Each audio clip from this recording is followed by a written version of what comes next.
மகாநதி சீரியலில் 3 சகலைகள் கண்ணிலும் மண்ணைத் தூவிய பசுபதி. விஜயை பாதுகாக்கும் காவேரி. விஜய் டிவியில் ஒளிபரப்பாகி வருகின்ற மகாநதி சீரியலில் பசுபதி வெண்ணிலாவை மொட்டை மாடியில் இருந்து தள்ளிவிட்டு மொத்த பழியையும் விஜய் மீது போட்டிருக்கிறார். போதாதற்கு குமரனின் கடையே அடித்து நொறுக்கியிருக்கிறார். இதனால் குமரன் மற்றும் விஜய் பசுபதி மீது தீராத கோபத்தில் இருக்கிறார்கள். அந்த வகையில் காவிரியை ஆஸ்பத்திரிக்கு கூட்டிட்டு வரும்போது விஜயை போலீசிடம் பசுபதி மாட்டிவிட்டார்.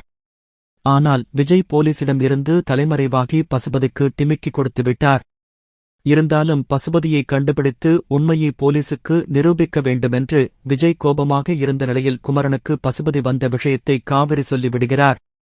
உடனே குமரன் கோபத்தில் பசுபதியை தேடிப் பார்க்க ஆரம்பித்துவிட்டார்.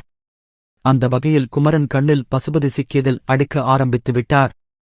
குமரனிடமிருந்து தப்பிக்க பார்த்த பசுபதியை விஜயும் மடக்கி பிடித்துவிட்டார்.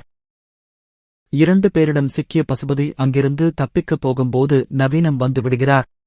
உடனே 3 பேரும் சேர்ந்து பசுபதியை எப்படியாவது பிடித்து உண்மையை வாங்க வேண்டுமென்று முயற்சி எடுக்கும் பொழுது பசுபதி அவர்களிடம் இருந்து தப்பிக்க ஆரம்பித்துவிட்டார்.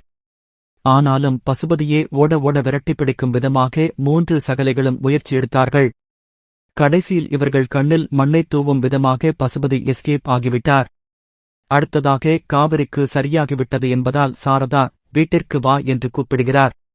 ஆனால் காவேரி இன்னும் நன்றாக சரியான பிறகுதான் வீட்டிற்கு வருவேன், அதுதான் கங்கா அக்காவிற்கும் சரியாக இருக்கும் என்று சொல்லிவிடுகிறார். பிறகு சாரதா கூப்பிட்ட விஷயத்தை விஜய் இடம் காவேரி சொல்லுகிறார். ஆனால் காவேரி போகாமல் இருக்கும் பட்சத்தில் விஜய் சந்தோஷப்பட்டுக் கொள்கிறார். அப்பொழுது விஜய் கையில் அம்மம் போட்டு இருப்பதை காவேரி பார்த்து அதிர்ச்சி ஆகிறார். இதனால் மறுபடியும் விஜய் கூடவே இருந்து பார்க்கும்படியாக காவிரி அக்கறை காட்டி வருவார்.